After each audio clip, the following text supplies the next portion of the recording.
ისევ და ისევ ეს არის ახალი ცხვრის ყველი ნაკლებ მარილიანი სანამ მარილი გაუჯდება ბოლომდე თუ შურ გუდის ყველი კეთდება შაბოშით ცხვრის კუჭით ანუ მაჭიქს რო ეძახით კახები ჩვენ თუ შევიც ყველა ვინც თუ შარაკახს ვეძახით და მერე ვარგდება ეს გუდაში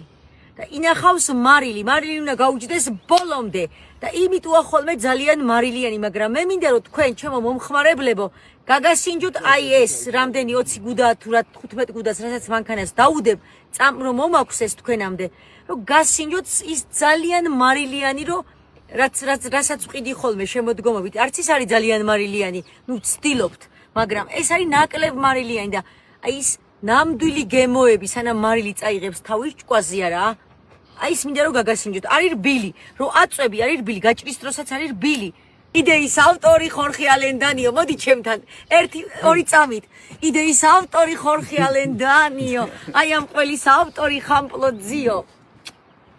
კაია ეხ სიგრილეში შევიდა ხო ამას პადონის აბანა გემოდა გასინჯა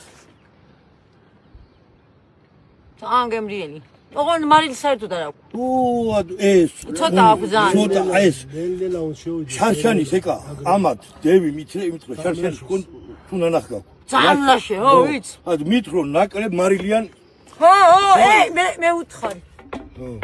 ოკეი